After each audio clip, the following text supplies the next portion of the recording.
We had one of our schools actually bring us up at a school board meeting, and that's the first time they said they'd ever had the school photographers brought up at a school board meeting as a referral. A powerhouse in high-volume action photography, Carl Bott is the founder of Legacy Photo Company in Nashville, Tennessee. From overcoming homelessness in 2015 to building a thriving high-volume business through automation and a 10x mindset, Carl's story is all about resilience, innovation, and giving back. So we're contracted for almost 100,000 kids. 100,000 kids. Yeah. How do you manage all that data, all that information? How's that work on your side? So the grid's super exciting too. So essentially what the grid is a directory for photographers. And so what we started noticing with 100,000 clients, we started noticing that parents were asking us about weddings and just all these different facets of photography that I have truly no interest in doing. So what we did was... Welcome back. This is my second repeat guest that I've had before on the podcast, but this is our first live one. Carl Bott. How are you, man? Good. Yeah, staying busy. So Yeah? how about yourself? Staying busy as well, man. Good. With the podcast, headshots, everything else. So what's been going on in your world, man? What have you been up to since the last time we talked? Oh gosh. So we got real heavy into schools. So obviously we've been known in the industry for our sports, but we started getting real heavy into schools. We're picking up 15, 20 schools every year. School business is completely different than what I'm used to with the sports. So it's been a lot of a learning curve with that, but it's been good. And the beauty of it is now we're being able to photograph during the week. So we're able to keep our contractors for longer versus just having, 6 days a season for them to work and then we lose them. So it's kind of helped with that consistency. Working with schools, what are some of the inner politics that you have to deal with to be able to make it into that market? Because the public and private are two different beasts. Yeah, for sure. So we do work with both. We've got a couple private schools. Most of them are public schools. But the hard part right now is like back in the day, you used to be able to just go knock on the door and say, hey, this is who I am. But you can't do that anymore with all the restrictions and everything. So we're actually doing a lot of postcards. So old school postcards. And that's really where we've gotten a lot of our business. You know me, I'm going after it. And so we did a collage on our postcard, and the only words that it said on it were, if your photos don't look like this, it's probably time to call Legacy. That is effective. That's all you need. Dude, it worked though, And so now that we're in some of the schools, now we're starting to get those referrals. And we had one of our schools actually bring us up at a school board meeting. And that's the first time they said they'd ever had the school photographers brought up at a school board meeting as a referral. And so we picked up 4 new schools because of that. And so, yeah, we're going to end up being a leader in school photography as well. So just steamrolling. It's fantastic. And when it comes to schools, is it a bidding process? How does it work on your side? Yeah, so it's a little bit of both. So it depends on the district, right? Some of the districts you have to put in a bid.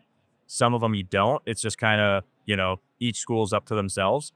Some of the school districts you got to put in a bid, but it's up to each school as to which company they work with. So it's not like a district-wide contract. And then some of the districts are full-on district-wide contracts. So it's kind of all over the place, which is really weird. Like I said, with the youth sports, it's almost like, old school gentleman's handshake. You just go up. It's like, hey, I do sports photos. And they're like, okay, cool. Make sure you photograph my kid. I'm the coach. Yeah, basically. Probably. Basically.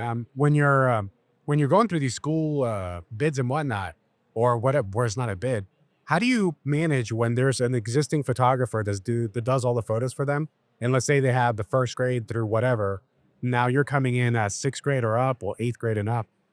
How do you just basically start from scratch? Because you can't do memories if you don't have the files, or how does that work with the schools? Yeah, so essentially it's typically like elementary, middle school, high school, right? So if we're only working with middle school, high school, that's just what we focus on. And then we try and peek into, the elementary from there. But as far as like old photos, that's just one of those things that, obviously we don't have access to that. So it's kind of that, stepbrother sort of situation where it's like, oh, I got to call them again, and it sucks for the school because now they just broke up with this other company and now they have to reach out to for help. So it's kind of a bittersweet thing, but that's business. So now you're a systems guy. Yeah. That's the best. That's how I describe you to people, by the way. Systems guy first, then very talented photographer afterwards. Yeah. We talked about what made you start and et cetera, and we don't have to go through that again. What are some new systems that you've been working on lately that are elevating what you're doing? Yeah, so we partnered with Eboto, and so we're using a lot of AI right now in our systems. So right now, what we're doing is we actually created an FTP network at our studio, so we can link our cameras into our FTP network. Once we photograph the child, it's going to send back to our studio, drop into a hot folder. Evoto actually does all the color correction, the cropping, the extraction, the background replacement, blemish removal, eyeglass glare, teeth whitening, eye brightening, everything. So it does the entire post processing in one click. And because it's set up in a hot folder, once that photo drops in, all those processes automatically start. And then they have an auto export as well. So it auto exports into a save folder. By the time we're done setting up, our entire job's done. Wow. And I never touch the computer at all. So it's that's kind of where we're moving to. Does it handle the renaming and all that other stuff? Or Yeah, we're not quite there yet with sports. We're about 80% fully automated with sports, but we've got a couple of things in place that if we can work with Evoto on a couple little hiccups, then yeah, we could actually get our sports fully automated as well. So realistically, we could get these photos online before the kids ever get home from school. And hopefully with the sports, the goal is to have the photos online and selling. Same amount of photos, same, quality, everything, just a lot more efficient. We should be able to get these photos online before the game's ever over. that's impressive. Yeah, That's really impressive. it's gonna be cool. What was that? I'm trying to remember what I know you've gone through a lot of, ups and downs in the beginning. What was that one thing that happened or course or workshop or wherever you did that made you realize I need to focus on my systems first and then the rest will come? Yeah, so it's funny. I was actually talking with my employee Sophia this morning about that. So when I was in Michigan working for this other company, that was his big dream, was to be able to work remote. And we were using cash to order forms and paper order forms and everything. We were very, very hands on. So when I started the company down here, I wanted to take those concepts that we had up there, bring it to reality. Right. The problem he had up there, great guy, love him to death. But the problem that he had was he was 25 years in his business. That's a long time. Yeah. So he was already very established. He already had his systems in place. He was very comfortable and he didn't want to restart, So I totally understood that. So I didn't push on it too hard. But I wanted to take that dream and actually make it a reality. And so that was really kind of the push for me. So I started the company in October of 2018. And I came to, it was SPAC actually in February of 19. So just a couple months later, and that's where I found Got Photo. And I knew instantly I wanted to go online because that was my first piece. I could access the internet from anywhere. So I didn't have to worry about paper order forms. I didn't have to be in Nashville to collect an order form. I could set it to go in the middle of Hawaii and start making money immediately. So that was the big, push for me was I had to go online first. Then I had to figure out the processes to get it to online from that point. I met you at your workshop for Got Photo like 2 years ago. And that's when I remember that setup that you had. That was before Eboto. And there was those multiple steps. And now when you describe what you can do with Eboto, it's phenomenal. Yeah. How much time it saves and the streamlines. It's easy to train someone on the process too. Yeah. And you have your team at the shoot, your team back at headquarters. And then by the time you're done, it's like done. Yeah. That's how many kids you photographed now? So we're contracted for almost, Let's try it again. so we're contracted for almost 100,000 kids. 100,000 kids. Yeah. How do you manage all that data, all that information? How's that work on your side? Yeah, so a lot of it is managed through Got Photo. So, we've got all of our spreadsheets uploaded. We've got, everything's kind of managed from a customer standpoint through Got Photo. Now our clients, so our schools, our league directors, everybody on that level, we do have a client portal that we're, just starting. And it's just, again, to kind of streamline that communication. So that way, when they have a question or they need to upload a sheet or what have you, they can do it right through that client portal and it automatically pings us, lets us know that they uploaded it. So again, it 9 times out of 10, if there's ever an issue, it falls on communication. So That's always been my biggest thing is let's fix the communication piece first. And then that immediately gets rid of the issue. And then we can fix all the automation after. Nice, nice.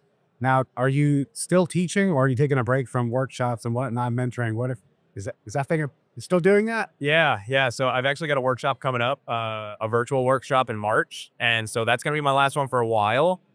So I'm speaking actually this afternoon at 5 on automation. Nice. So I'm doing a sales talk here at 3 over at the Got Photo booth, and then 5 o'clock on one of the main stages for automation. And then, like I said, in March, I'm doing a full automation workshop.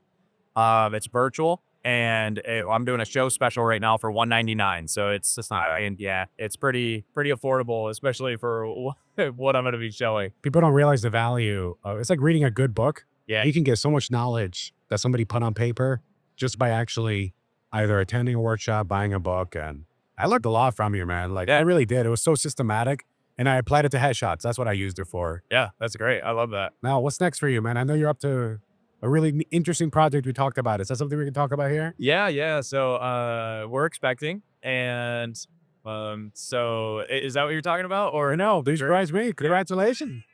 Congratulations. I appreciate it. Yeah. Yeah. So my wife and I are expecting. So she's due in May, and so that's why I would kind of push my workshop up a little. That makes sense. So, but You know, boy or girl? it's a little girl. Yeah. Sissles. But yeah. So we're gonna be taking some time off. Obviously, I'm not gonna be doing a lot of this as much until we get kind of that all figured out. But oh, were you talking about the grid? I was talking about the grid. Yeah, yeah. So the grid's super exciting too. So essentially, what the grid is a directory for photographers. And so what we started noticing with 100,000 clients, we started noticing that parents were asking us about weddings and birthday parties and this, that, and the other, right? Babies and just all these different facets of photography that I have truly no interest in doing. Right. So it was a disservice for my clients. It was a disservice to the industry. And frankly, I'm throwing them in, the piranha pool of, portrait photographers in Nashville. So what we did was we started vetting photographers in Nashville, and we have them on our platform, The Grid. And it's thegridphotographers.com. Essentially what they can do is join that, and then we're pushing all of our clients to that platform to help them out. So now we can tell our clients, like, yes, I don't do it, but I've got somebody for you. So it's that warm referral. It's a solution for the client. And so it's really just a win-win all around. And so that's what we're really trying to build, because there's too much division in our industry. So we're really, really trying to bring that community back together, because we've all got to have each other's backs. Otherwise, we're just shooting fish in the bottom of the barrel. So I couldn't agree more. I tell people about you and other people, because how does it help? If I can't help them, but if I can, to refer them to somebody else who can, why not? Yeah. Why not? I like this grid. So you said the grid what is it again, the link? yeah, thegridphotographers.com. All right, thegridphotographers.com. I'll put it on the screen. Awesome. Make sure that people check that out. Yeah. Buddy, it's great seeing you. Yeah, man. I saw you last year. You gave me a hug and then had to leave because you were just coming in and out. But Yeah. at least you got to talk. Yeah, for sure. Butter. I'm saying. Yeah, I do. See ya.